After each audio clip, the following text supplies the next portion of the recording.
Welcome to the Cultivate and Keep podcast. This is Corey and Jeremy. Yo, yo. Yo, yo. How's it going, Corey? How we doing? Good, man. I'm a little bit tired, to be honest, but things are good. I wanted to tell you, I had my first triagonal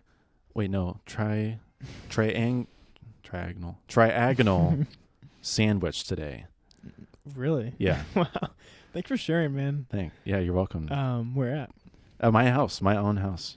I'm confused. So you've never cut it that way before? No. You've had a triagonal? This is my first time. Yeah, but I would never think that's like worth sharing. Like, okay, well, what's a triagonal sandwich to you? One that you cut like at an angle. That's diagonal. Oh, I'm with you. Okay. I'm not with you, actually. Triagonal, bro. It's a whole new world. Triangular. Whoa. It's not, triagonal. Explain it. Okay, so normally, right, we made PB&Js for lunch today, which was clutch. Nice. I had some raspberry jam and peanut butter. That's and depressing. Monique was like, do you want it down the middle or diagonal? I was like, diagonal, of course, because I'm not a psychopath. But then I was like, wait a second, what if you could do triagonal? And she's like, how'd you do that? And so you just, you would cut one half like you would just straight down the middle. Okay. Like you would for like a normal sandwich, like a turkey sandwich or whatever. But then from that middle point, then you'd go to the corners of the sandwich. Oh, so a bunch of little like 4 pieces. No, 3. Triagonal. So then it splits it into thirds. Okay, so you have... So like... You cut it in half. You cut it... No. But you cut it in half just to the middle of the sandwich. Oh, God. Okay. And then from the middle, you cut it to the other angle, or to the other corners. I'm with you. Makes sense. And you get a triagonal sandwich. That's cool. I feel like that's like... It would feel smaller, like bite size. It did a little bit. Yeah. It was kind of weird. But it was a new experience, and I was proud of myself. Well, I'm glad. For lunch, I had tri-tip, mashed potatoes. Interesting. And broccoli. Yeah, it was great. Wow, that sounds really good. It was leftovers from last night. Oh, cool. But yeah, we had tri-tip for I think the first time we've made that. It was good. I forget what tri-tip is. Like, I've had it, honestly. but I'm saying, like, since being married, like, we made it. It's nice. Congrats. Yeah, dude. Freaking trump your PB&J, dude. Yeah, for real.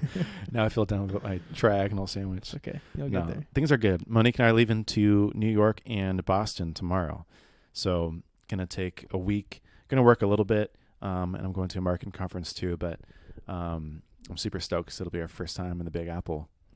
You never been? No. Not that cool. What?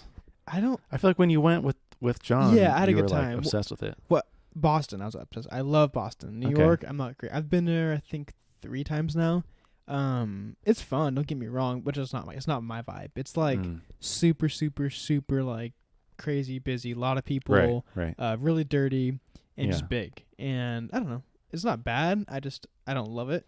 So I don't want to go back for a while. Like, I'm set. Okay. But I want to go back to Boston and actually back to Chicago. Chicago is like a smaller, I love Chicago. Like a small, clean version of New York, I think. Yeah. And I like it more. So. Yeah, I'm interested to see because that's what everyone says is like Chicago is a small New York. Mm-hmm. I've been to Chicago once. I was there for like 24 hours basically, and I didn't get to see enough.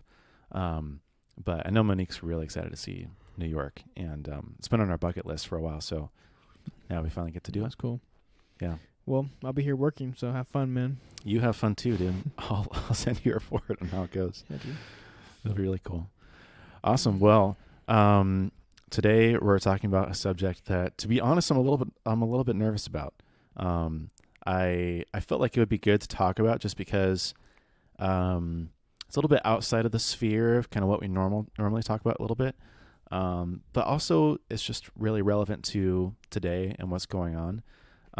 So we're talking about guns. I guess like we can't really call it like gun control because that would like kind of pigeonhole us into one side or the other.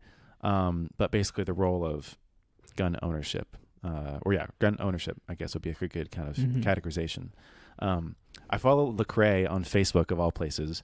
I think it was like even like 7th grade Corey. Yeah, well, now like freshman Corey when I came to my first Future Quest, maybe I forget the last time he played there, but I followed him there and I saw this post, and so I'm going to read it really quick because I think it kind of sets the stage for it. Kind of was the impetus to me wanting to talk about this. So he says, "I'm going to risk being misunderstood here by being transparent. I could have just posted a quote pray for hashtag, but I'm hoping to see the fruit of these prayers. I'm really trying to wrap my head around what's happening in El Paso and in Ohio.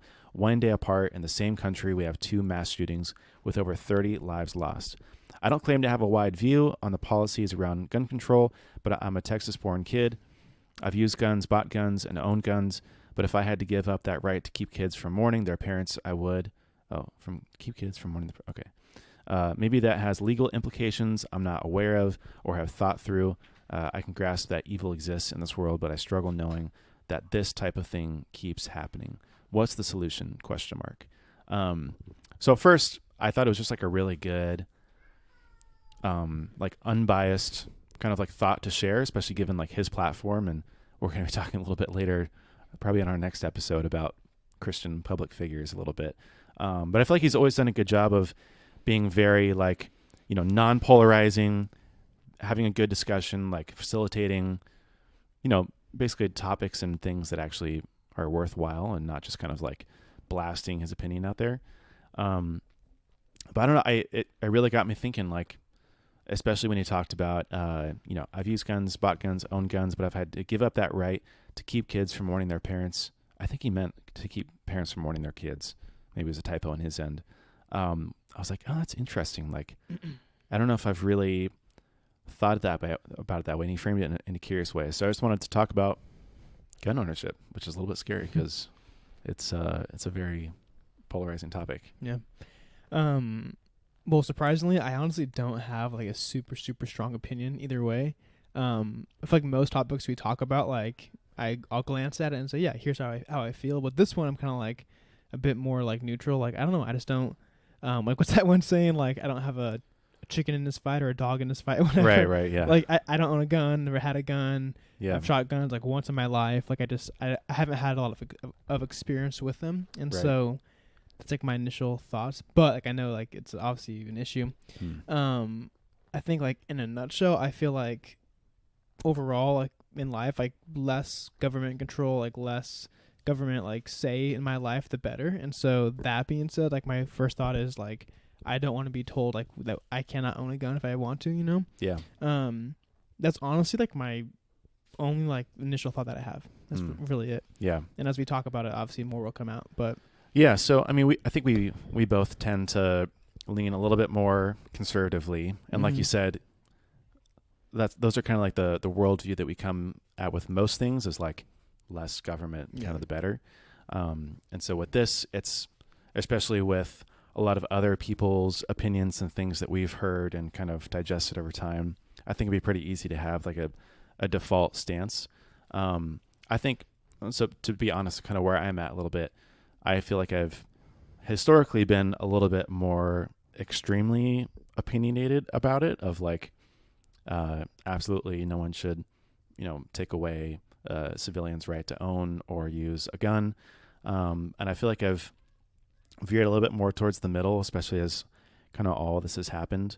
And Monique's kind of challenged me on that too. Not that she, either, goes on either way either. We're both kind of like at this stage now where we're kind of just trying to rethink things. And if anything else, I think that maybe it's a good discussion to have around like not just holding on to things because that's what you've always thought and believed, but holding on to them because it's the right thing for this time, or because like that's what you've come to the conclusion of, not someone else. You know what I mean?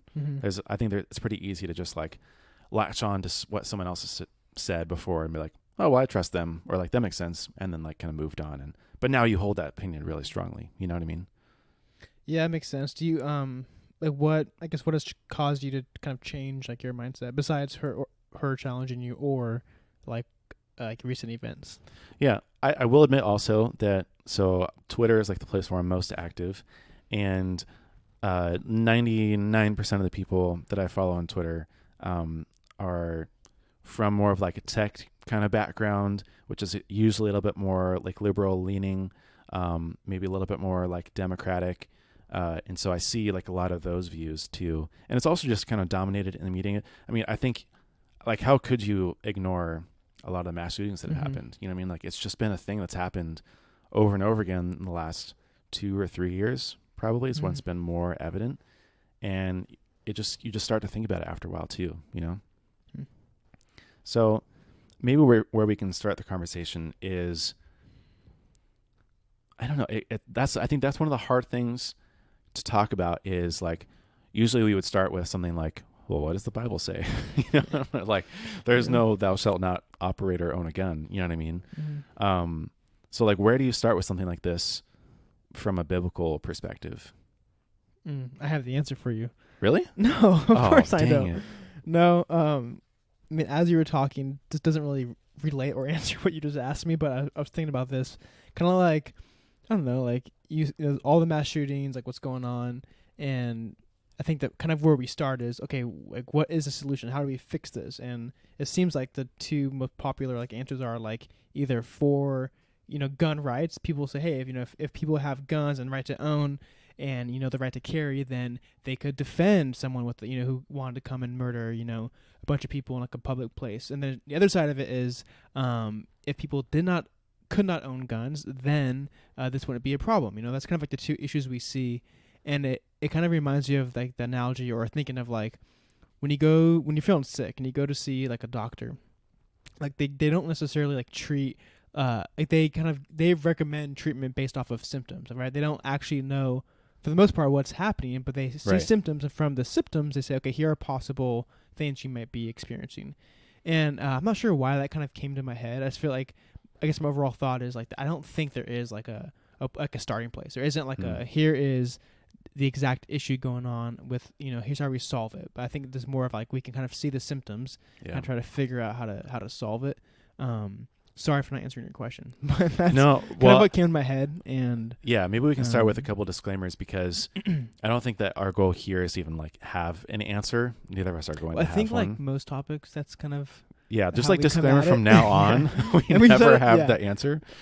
But the goal is just to have like an open and honest conversation. And what I would hope from this episode is that for you listening, that you would have maybe a more open mind about it, and then seek to understand instead of seek to be understood. I think that's maybe a good way to like kind of come at it, is like, just, you know, rethink things a little bit, maybe just have a little bit more empathy and understanding for both sides, and seek to have a more biblical view of it as well, just like we are. So disclaimer, we're not going to have the answers. Whatever we talk about here is just an open and honest conversation. Hopefully it's edifying and helpful. We'd love to hear your thoughts. Also, you can challenge us. You're welcome to. Take a breath, Corey. Take a breath. Okay, cool. Again, like I said, it's nerve-wracking talking about something like this because it's very polarizing. But neither of us own guns. We've both... Which, by the way, how did you know that? Because like, I saw that in your notes, but... I feel like if you own a gun, you would have told me. You'd be like, sure. Oh, dude, look at this thing. Look at my gat, dude. You would have a Gatling gun? Not a Gatling, dude. Just, you know. P90. P90, bro. No. I'm trying to think of other Call of Duty guns I might know of. So we don't have like a stake in this, right? I think that's maybe a good place to start. But one of the things I was thinking about that might be useful for us to go through is, since there isn't like, again, like a biblical place to start, we can go through some of the pros and cons. But one of the other things I was thinking about when you were talking about the doctor analogy, I think that is a really good analogy, because a lot of times you don't know until you look deeper, until you get the MRI scan or you do the blood test or whatever it is. For the most part, people will just go based off of the symptoms. And similarly here, we see a mass shooting of 15 people dead, 5 people dead, 30 people injured, whatever it is. And that's kind of like a symptom. It's a surface issue. But like, what's happening at the core? Like, why are these things even happening in the first place? And one of the things I sort of get the feeling about, and that I have a hunch about this whole issue of gun ownership and mass shootings and basically like homicide by gun in general, is that there's really no like perfect solution. And really how we should be maybe like more fervently pursuing this kind of issue isn't from like a legal perspective, but more of a spiritual perspective. Yeah, like a heart. Yeah, of like a mind issue. And to be honest, I don't feel like our nation is in like a super good place spiritually at all. I feel like things are still very much kind of like on the decline. What's being taught in public schools, colleges, from my biased perspective too, like in the tech world, which is like growing rapidly and also like dominating and creating a lot of jobs and markets, has traditionally been very liberal. And so I feel like that, that's also been influencing things. I don't know. Do you think that there's like a spiritual aspect to it, or like how much does it actually play into it? Yeah, I mean, I think that like the thought I started to share about the doctor analogy, I don't think I like wrapped it up well, but I think you just kind of like brought it more full circle. And so yeah, I mean, I think like that is the starting place, like looking at like what sorry, Max is so distracting. Hey Maxie, you're so cute. My dog. Dude, get down, bro. Jeremy's dog, everybody. It's going crazy. Need to refocus. Okay, yeah, I think that is kind of the starting spot of like, there's a mass shooting, right? And we can look at the symptoms, kind of look at what's going on at the surface. I think like it's not either of those two, like what I said about like gun ownership or not having guns. I think it's really like the people, like the person that is committing like that crime. Like there is like a societal like issue. There's something going on like in that person's mind, in his heart, which is causing it. And so I think that's kind of the starting place. Like it's not, the answer probably shouldn't be, hey, let's take away all the guns, or hey, let's reinforce gun ownership, but more of like, okay, what's like behind, who's using the weapon, like why is this happening? That's like a common argument, like we've heard that before. I think that's the starting place. Something I've been feeling more and more is like it never really works out, but also like it's hard to hold this position, but like I've been finding that most things aren't as like binary as we think. It's not as extreme or like polarizing of like no guns or all guns. It's like there has to be somewhere in between there. So many other things too. Like I think of cars. Like cars are like, I'm pretty sure like the most deadly. Like they kill the most people a year. I don't know. Don't quote us on that. Again, I'm just kind of anecdotally pulling that out of my head. But it doesn't mean like that we stop driving altogether or that we take away everyone's car or. But maybe there's some sort of happy medium where, you get tested more often. You can only drive after you get your, tests and you've got your license, and maybe you make cars safer, maybe make the roads safer with different, procedures and lights and rules, etc. So I always feel like, things should be a little bit more like balanced and towards the middle. But it's just so hard with guns because it's very literally life or death. Like a gun was created to kill someone. I mean, you can't avoid that. Yeah, I mean, I think kind of with anything, like with weapons, with cars, with like narcotics, like anything that was initially designed or meant to be good, like it's in our nature as humans to like pervert it and to find like the dark side or whatever, like what's going to like kind of bring harm. Like that's kind of in our nature. Can't remember where this was from, but I read it somewhere where it was this guy kind of talking about like humans, like when they, basically kind of saying like, I think it was in a movie, and he was talking about like these people. This is funny. They like a sci-fi movie. So like Earth kind of blows up. They get on a spaceship. They go find a new planet. And they're on a new planet, and basically they make the planet like better. Like they come and they see the issues and they use it for good and fix it. Dude, spoiler alert. Come Sorry. on, bro. But the guy says, he was like, he's kind of telling like the story of how the planet evolved and whatever. And he was like, 5,000 years ago, whatever, humans came and like made this place better, doing what humans do. I was thinking about that. Yeah, I do think like planet Earth, right? Like we have like done a ton, and there's a lot here that wasn't once here. So yeah, humans do like make things better and improve. But also like the opposite side of our nature is that we like, use things up. We use up resources. We deteriorate. We find things that were good and we make them, bad with poor decisions, stuff like that. You know? And so with anything, guns, like I said, narcotics, whatever, like it could be good, and it's like right state, but we will find a way to make it bad, and that kind of goes with anything. It's very true. Yeah, I want to correct one. I know that it'll eat me if I don't say it, but I said just a minute ago like guns were created to kill people. That's also not necessarily true. They're also made to kill animals or to, for shooting practice. But I would just say what I meant was that guns have more potential and are the primary tool to kill someone, which is unfortunate, but that's just the reality of it. Again, going back down, like from the surface level to like what's actually happening. One of the other things that I don't think gets enough, gets talked about enough is the fact that a lot of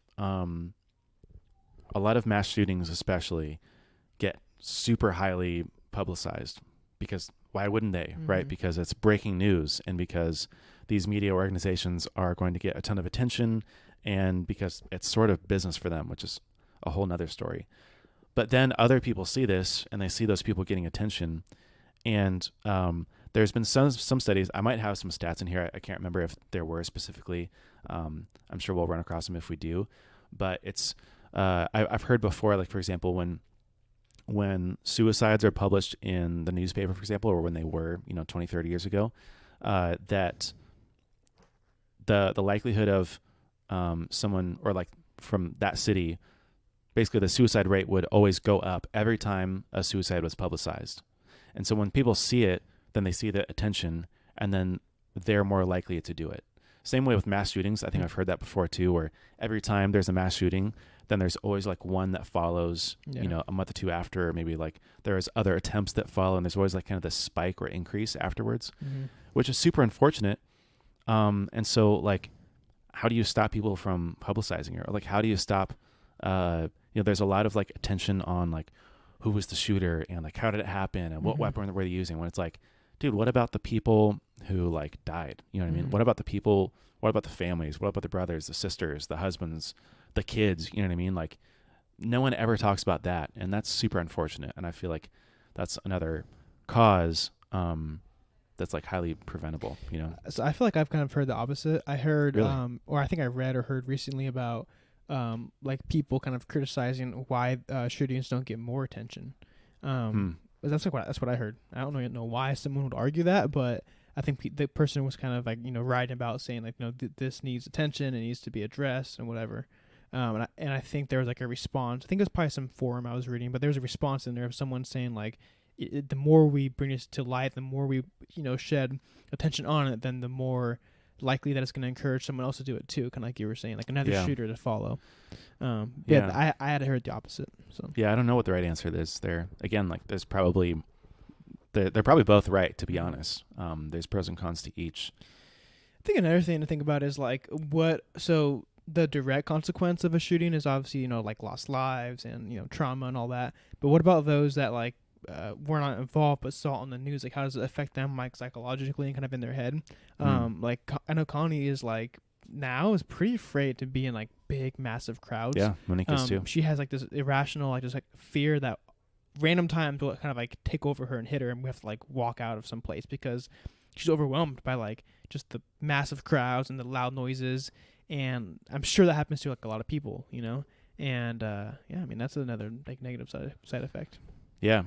I've heard, again, through the Twitter sphere, a few people kind of complain, like, I can't believe that the world we live in today has to train kids, how to duck and cover from gunfire or to do shooting drills or, basically to, like, know what to do if that happens. It's like, how did we get here? Like, this sucks. This is unfortunate. But again, that's very, like, surface level, like, what's really driving this whole thing. I want to kind of play devil's advocate a little bit, just going through a couple of like the opposing sides of like, I guess like proposed solutions for these kind of symptoms. And again, I don't know if we're really going to have an answer, but I just want to kind of like play through these. The first one obviously goes back to the Constitution, and this is where like a lot of the debate is around. For gun rights, people will say that the Second Amendment is not an unlimited right to own guns, whereas for gun control, people will say, like, well, where do you draw the line, right? So I think that there's some agreement there, and then like, okay, well, random people, but like also just regular people can't own like a bazooka or a Gatling gun. You know what I mean? Like extreme weapons. And I think it's actually a pretty good argument for something like an automatic machine gun or a high magazine capacity high round capacity magazined weapon as well, where it's like, okay, maybe if we can both agree, like, we're not going to outlaw all guns, but like, also, where do you draw the line? Yeah. You know what I mean? That's a hard one because, like, where do you and how do you come to an agreement? You know what I mean? I don't know how to answer that question, but I think it's also a good place to start too. Of like, even if it's sort of like a agree to disagree a little bit of like compromise. Let's meet in the middle. But like, how do you even go about that? That's a hard one. Well, I think that it was an exaggeration, but like you can't own a bazooka. Like I think lines are. I'm pretty sure that's in place. Like you can't own. I think automatic weapons are. There's definitely some boundaries illegal and in several states and stuff like that. So I think that's kind of the starting place. Like you don't say all around like no weapons, but there's stuff like that. Like whatever. Yeah, there's limits that basically put boundaries around it. Yeah, I mean it's kind of like over the counter drugs, right? Certain things that you can just purchase without a prescription. Excuse me.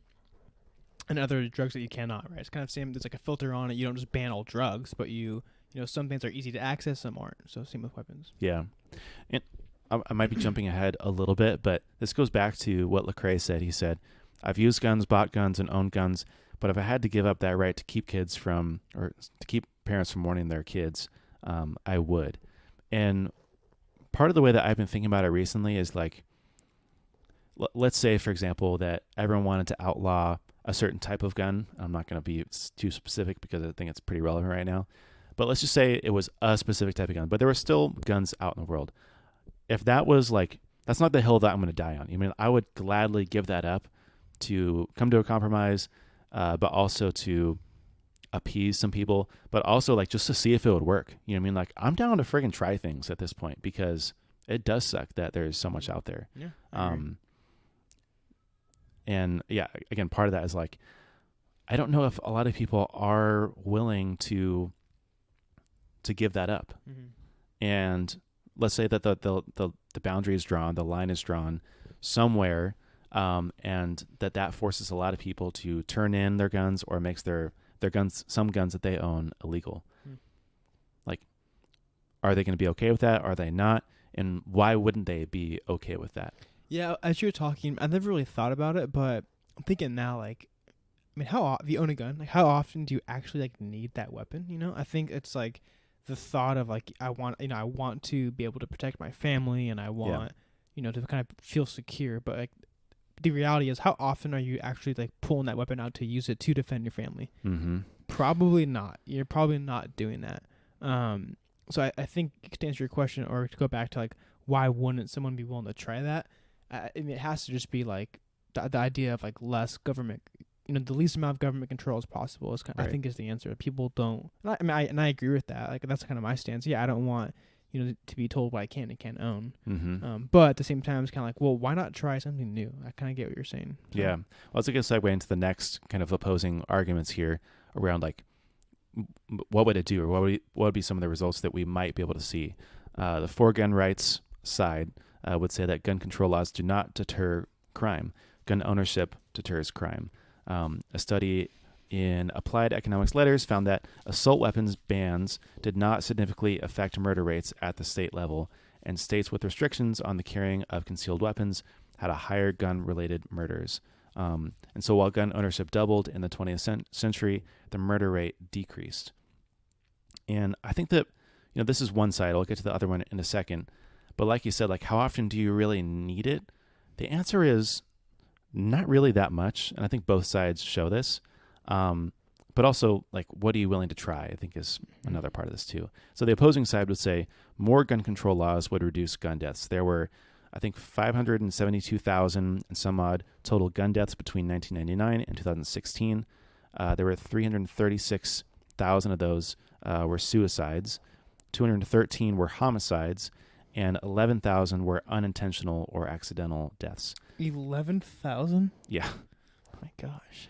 So guns were the leading cause of death by homicide, 67% of all homicides, and by suicide, 51% of all suicides.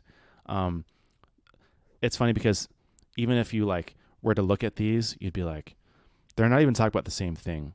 Gun control, like the opening sentences are, gun control laws do not deter crime. And then the next one says, more gun control laws would reduce gun deaths. Yeah. So deaths and crimes are very different things. But I think that there's arguments for both of these. I mean, the reality is that there are a lot of gun deaths, 500,000 over, 17 years. And the vast majority of those were using a gun. Homicides. Yeah. Which is really unfortunate. Like, that's hard. So even looking at these arguments, it's like, okay, you can clearly see like the breakdown of communication between these two sides. Another argument here, really quickly, for gun control rights says gun control laws would prevent citizens from protecting themselves, like you said, from foreign invaders. That was kind of the argument.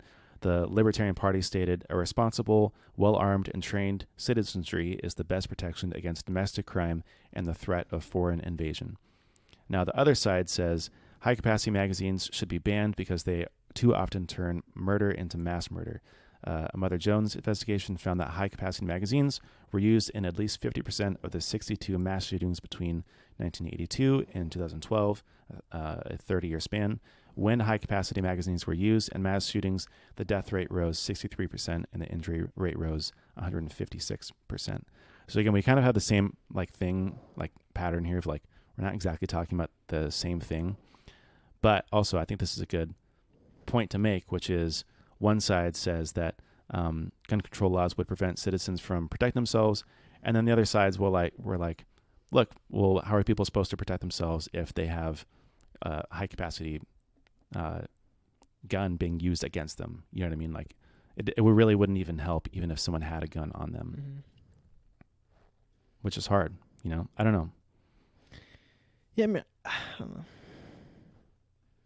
Like I said, and it's hard for me because like I don't have it. I mean, I think to me it's just kind of it's obvious. Like, yeah, yes, if there's access to guns, there will be issues.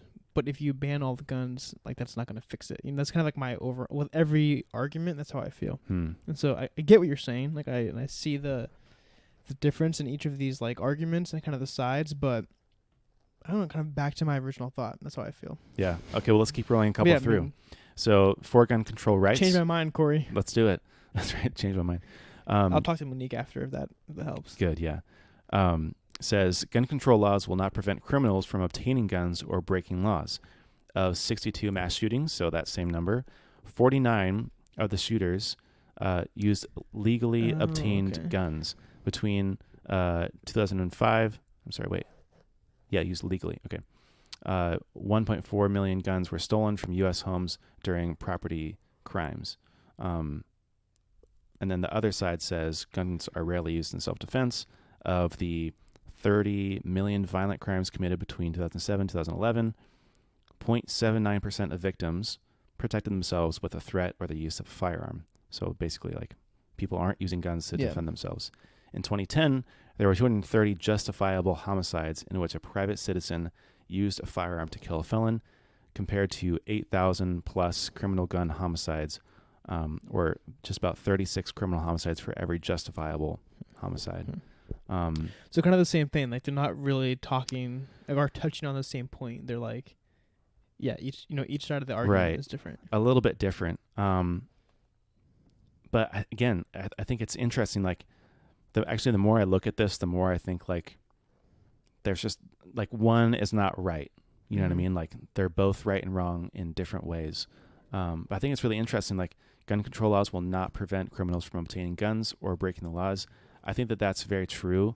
From a lot of the gun mass shootings, especially, usually the person that gets the gun, like, it was from like, you know, a neighbor, it was stolen, or it was like their parents, you know what I mean? Or like they owned it, they bought it legally, they had no previous track record. I'm pretty sure the Las Vegas shooter was like a dad and liked to gamble. He was like about to retire or something, had no previous record of anything, and then just like opened fired on a concert. You know what I mean? It's like you could never see that, but like, how do you prevent that from happening? You know what I mean? It seems like, I think it's a very justifiable argument if you're like, look, there's nothing else we could do besides make that gun impossible to buy. No, that makes sense. But I was gonna ask, and so I'm glad it kind of brought it up about like legal owners of guns, you know. Mm-hmm. And so that was my thought. Like a lot of these people that are committing the crimes probably don't own it, do not own it like legally outright. Yeah. And so it looks like 51% like don't own the gun, right? It was illegal how they acquired it. Right. Okay. Yeah, which is interesting.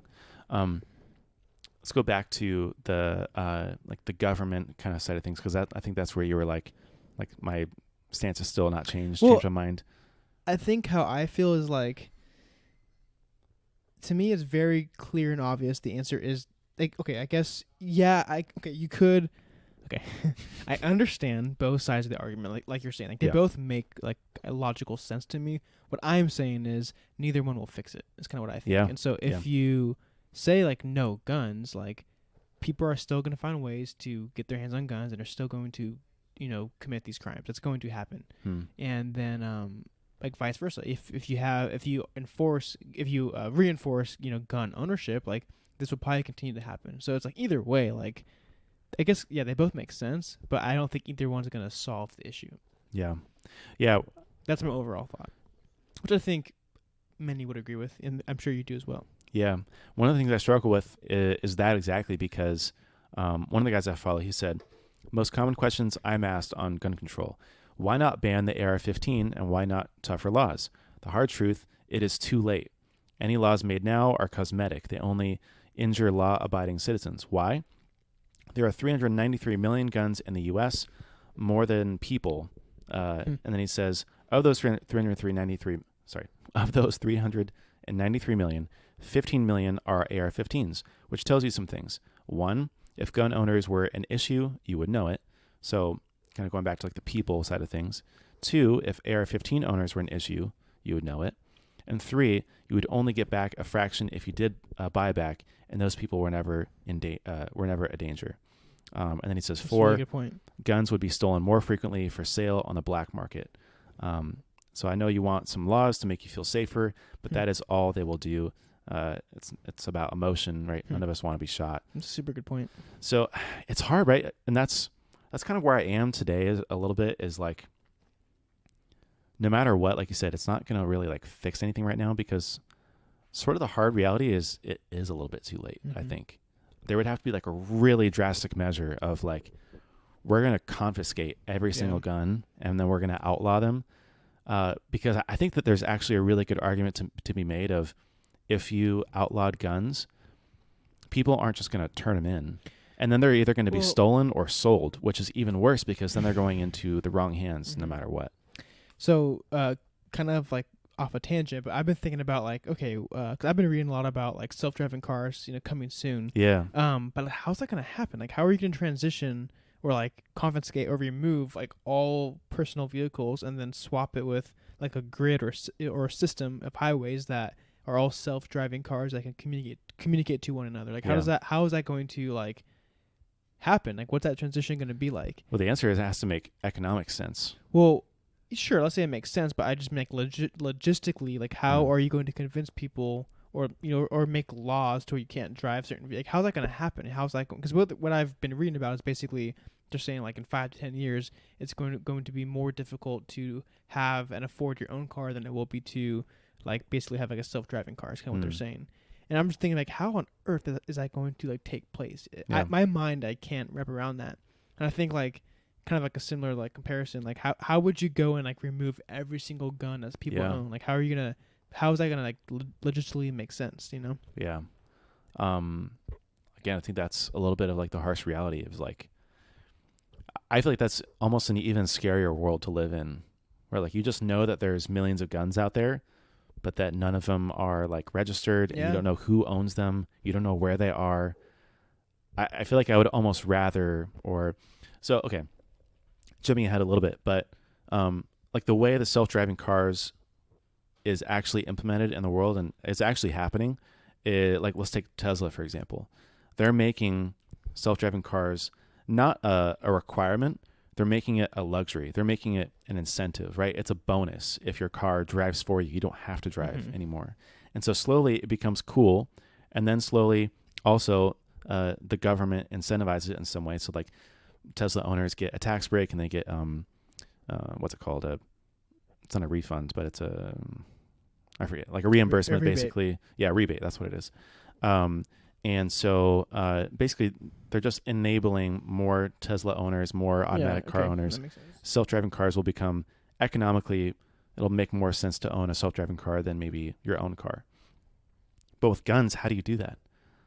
I mean, a random thought I just had literally while we're talking is like a gun alternative, like some sort of like stunning bullet that like doesn't lethally harm you, but that still is effective in defending yourself, or that basically gets the same job done, and then you can incentivize some sort of economic way of trading your gun, and we will give you this replacement and or a tax rebate or cash. Obviously, it happens really slowly. Anyways, that was just a thought, but that makes sense. That's super hard. So, okay, so getting back to like the government issue, the for gun rights people say gun control laws give too much power to the government and may result in government tyranny and the government taking away all guns from citizens. Now, the opposing side says the Second Amendment was intended to protect the rights of militias to own guns, not the right of individuals. Now, this is something that I don't know enough about, but I think that there's something to be said about the interpretation here is definitely very gray. And I think it would be the wrong stance to take a really strong stance in this, because the reality is we don't really know the exact intentions of how they wrote this and what the word militia really meant, if they meant it for citizens or if they literally meant a military or, government army, essentially. But going back to like the source of this again, too, to be honest, I'm not really sure what people are super scared about of like government tyranny. And I mean, I don't know what I would do with a gun. Like, even though there's so many of us, I think there's like 300 million citizens in America.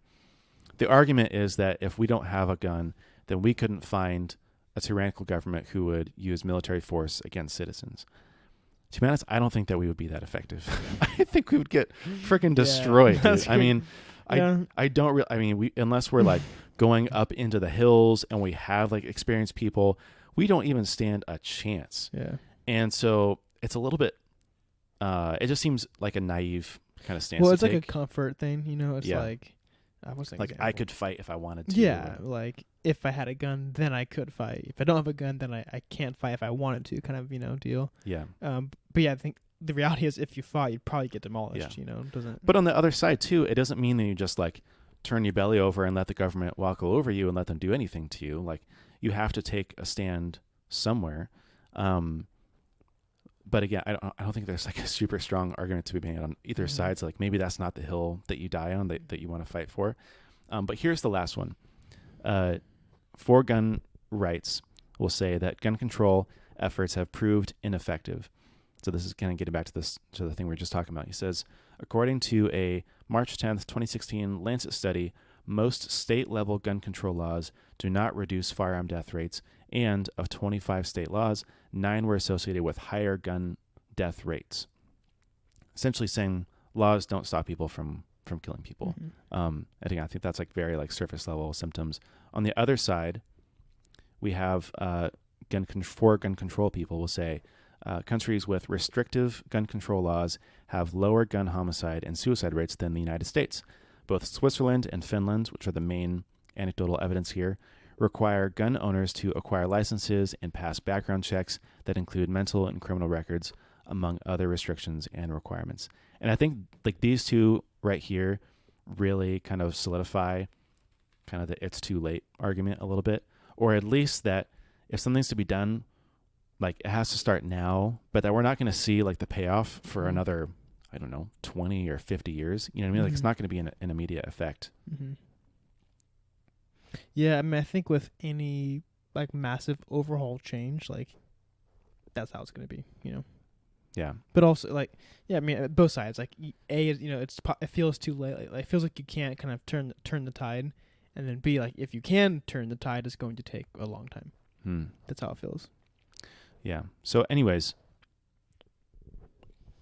all that to say, I wanted to surface some of like the stats and also some of the opposing arguments, but also to show a little bit that like we're really not on the same page. Like either side is talking about two different issues here. And I think overall, like it sucks. And I want to come back so we can maybe circle back to what Lecrae said. He says, I'm going to risk being misunderstood here by being transparent. He said, I could have just posted a pray for hashtag, but I'm hoping to see the fruit of these prayers. I'm really trying to wrap my head around what's happened. And then at the very end, right, he says, what's the solution? Obviously prayer is a part of that, but I think that with prayer, you need action, right? And like, so what do you do? And like, what steps do you start taking? What conversations do you start having? Like basically, what do you do about it? Because just praying, like God works through people. When people pray, like God answers those prayers through other people normally, right? So like, what are you really praying for? Is the question, especially for those families. Like, yeah, you're praying for comfort for those who lost. Yeah, you're praying for, for our nation and our spiritual kind of state of being. But like also, what are you really praying for God to do? And I think that's just kind of what I've been challenged with. Yeah, I agree. I think it's good to talk about, because like I said, this is probably like the first and longest like debate or talk I've had about this. So yeah, I think it's good to talk about. So I think that's the starting place. Like talk about it with those around you, and yeah, like more than praying, kind of like get involved. So yeah, talk about it and kind of figure out solutions and kind of work from there. Yeah. That it? You good to wrap up? Yeah, I mean, I'll just end with this. I think here's the place that I would stand. And I'm open to talking about this. I would love to hear your thoughts. You can reach out to us on the social medias, or you can email us at cultivateandkeep.com. But here's all I would say is, if I had a choice, actually, one of the things that frustrates me a little bit about this whole issue is that it's become kind of like a Republican versus Democrat issue, which like it's really not at all. People try to make it a little bit more about the government than maybe it should be. But here's what I would say. If I had a choice between gun rights and like life rights for babies in the womb, I would give up guns every single day and take that chance. And so I think the question is just like, which hill do you die on? And it's a question that we should all ask each other, of like, where are our priorities at? To be honest, gun rights are not super high on my priority list. And but either way, it's good to have these kind of conversations and to think about it maybe on a little bit more spiritual level. Yeah, it's good. All right. Well, you had 3 more announcements. Yeah. You want to make? Yeah. Do you want to talk about any or all of them, or you want me to just go for it? Go for it, Corey. Okay. Cool. You're the closer. That's right. Put me in, coach. So thanks He's for like listening. Trevor Hoffman from the Padres. A little washed up, but he gets the job done. That's right. So. The Hell's Bells song comes on. They had like the gong that goes off. Thanks for listening, guys. We have 3 things we want to let you know about. One is we're working on some Cultivate and Keep merch.